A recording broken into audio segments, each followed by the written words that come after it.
Let's talk about why, frankly, Will Levis is undervalued in Dynasty. With Will Levis, last year we know it was a little bit of a weird start or lack thereof. You know, second round pick, Ryan Tannehill, the incumbent, gets the nod for a little bit, and even Malik Willis, kind of some weird timeshares kind of going on there. We get through the bye week in Tennessee, and then Atlanta, Will comes out firing, right? Unbelievable, a 30 plus point fantasy performance. I mean, the guy was just dropping dimes, huge burst onto the scene type of performance.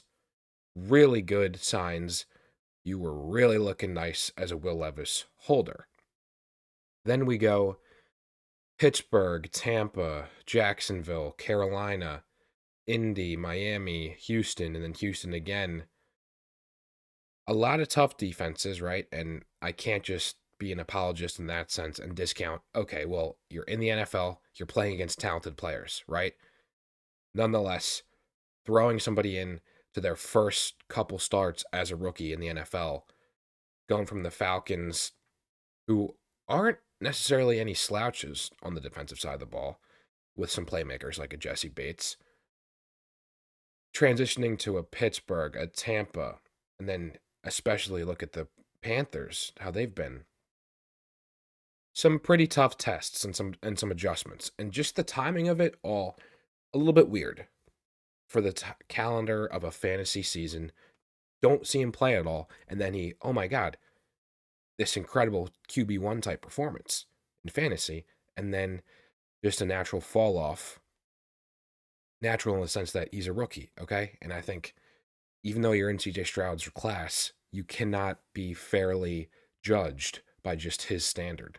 CJ Stroud's, that is. And he's looked within the same division too, so I know that stark contrast. I mean, it's always gonna follow him. That's just the reality. So what do we have to do as dynasty players? We have to be objective and try to block out some noise, right? And especially the noise that, look, it was a brutal performance, second to last game of the year, the second time they faced Houston. And so on the year, you're looking at a guy that was just outside of a top 32 fantasy finish in a rookie year. Showed flashes, though. Showed flashes to the point where Brian Callahan, the new Titans head coach, coupled with, of course, Rand Carthon, that Tennessee brass, that ownership, just the front office steering the direction of this team, goes out and gets a Calvin Ridley, a Lloyd Cushenberry, a Tony Pollard in free agency.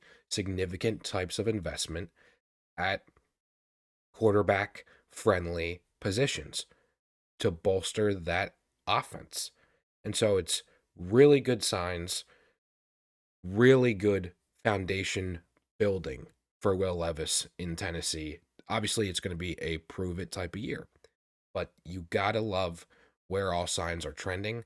Obviously, Brian Callahan has been outspoken in his press conferences and interviews early on, really kind of setting the stage for a big Will Levis season by virtue of a Will Levis believer, a guy that, look, for all the smoke and maybe BS that you want to try to weed through this time of year, I genuinely believe, it's a first year head coach. You go to a team where you see a quarterback who's got some tools, he's got some talent, rough around the edges, but I have faith in Brian Callahan.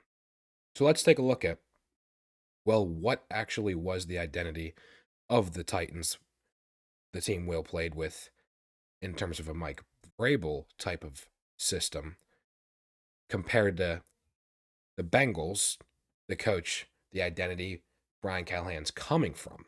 On NFFilo or NFLO, shout out, not a sponsor, but really love looking at this website for context and really look at 2023, that 2023 season this past year, who just ran the ball and passed the ball.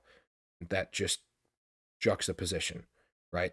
Well, you've got the Bengals, where Brian Callahan obviously comes from, passed the ball at the third highest rate in the NFL, 67 odd percent, 2 out of every 3 times, right?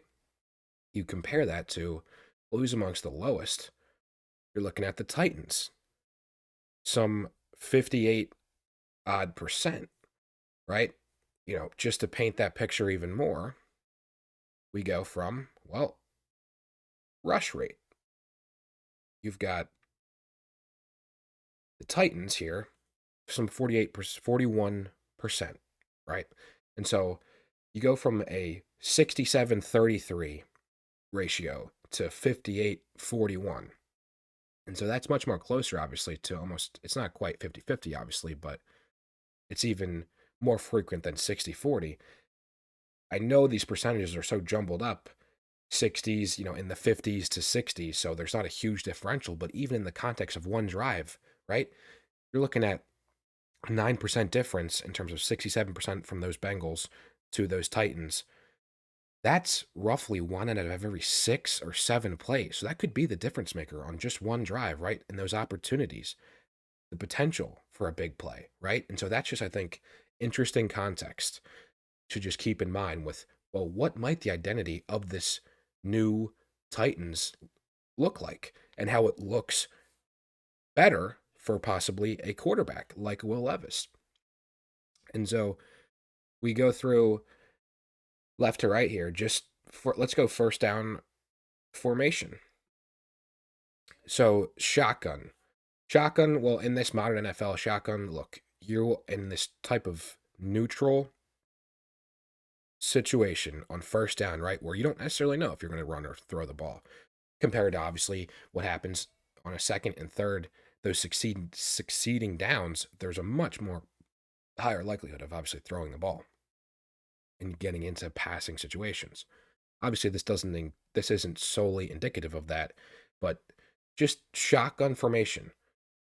You're looking at the Bengals amongst the highest rate in the NFL versus the Titans at 30% amongst the fewest in the NFL. So if there's any really stark contrast in styles, I mean, this totally has to get at it, right?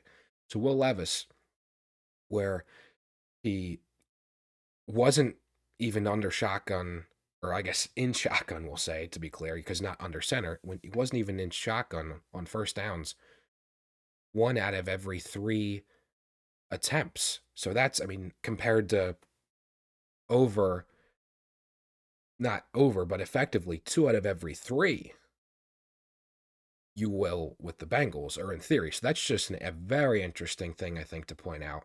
And obviously getting at just the type of full-scale change that might take place, likely to take place, I think, in my view, with terms of this offense, and change that, frankly, I know we all don't like it, but change that could be very well good and positive for Will Levis. And so going down to here, just wrapping up, target depth, average depth of target, the Titans were at the highest in the league at a 9.3. And so on surface, oh, that's like a sexy number, average depth of target. But if you're a Will Levis and it's this really kind of exacerbated run and gun type offense, that's not so conducive. If you feel like you got to go all or nothing, right, in a lot of situations and circumstances, it doesn't really behoove a young quarterback and their development, right, compared to possibly, obviously, and it all is trial by fire, right? And I want to make that clear, right? You got to all in all of our lives, right? You learn by doing, and so I think, look, you learn by doing. Will Levis is going to have a lot of opportunities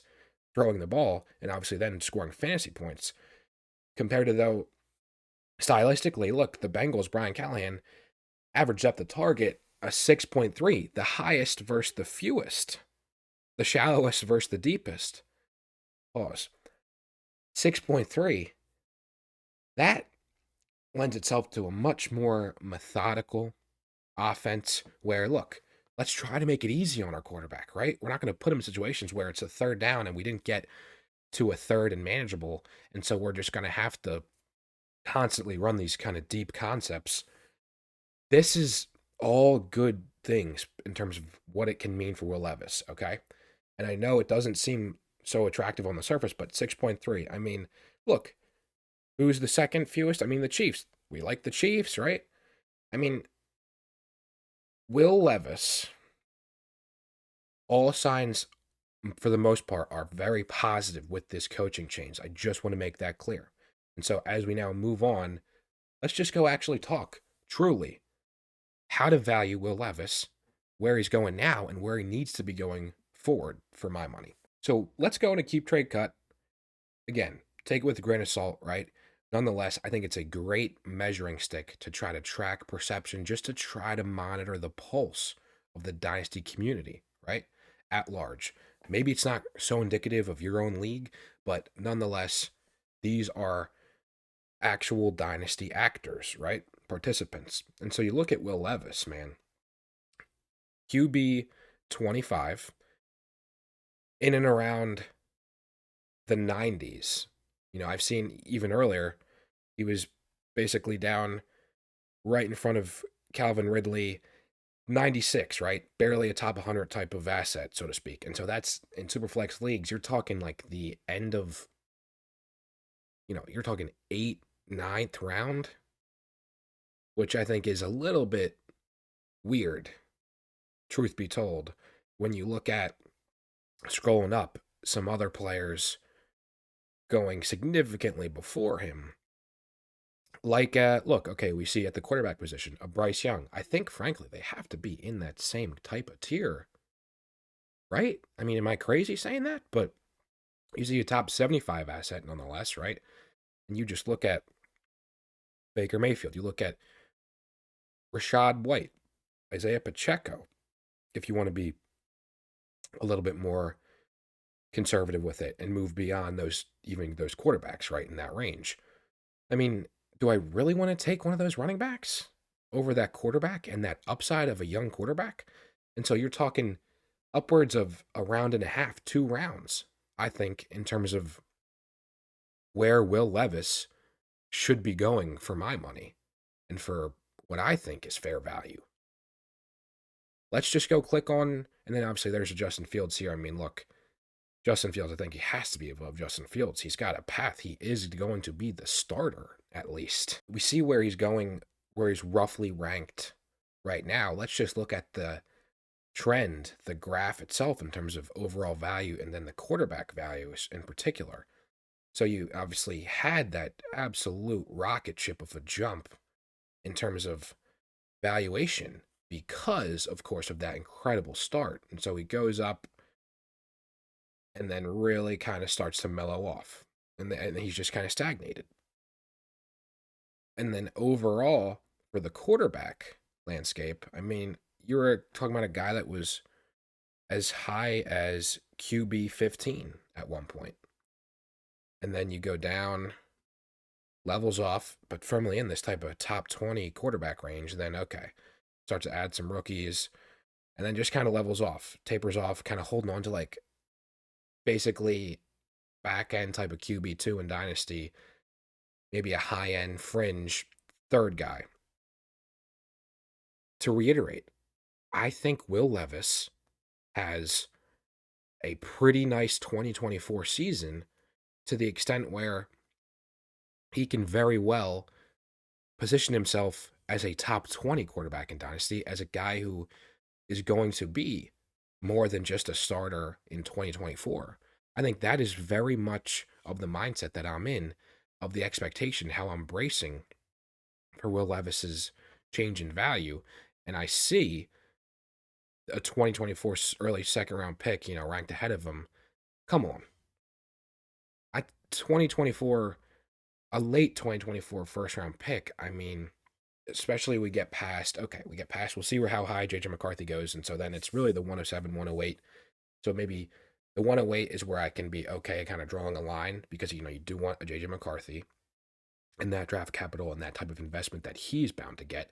But then you go right beyond the 109 range. That's where you have to really start to consider, do I really want to get this wide receiver? And if I'm a playoff type team, if I'm a contender, and especially if I'm constructed in a way where my quarterbacks aren't incredible, and maybe I don't even have a solid second quarterback, absolutely looking to spend my earned pick on a guy that could really, really double, triple in value, I think, and produce a type of upside in terms of actual fantasy output to make you relevant as a contender still, but then possibly even change the trajectory or extend your contention window.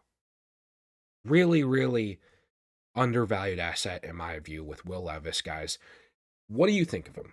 Let me know if you think I'm way off with this Will Levis discourse in the comments. Let me know players that you maybe want to see this type of fantasy forecast and this market evaluation moving forward. So have a great weekend, guys. I will see you in the next one.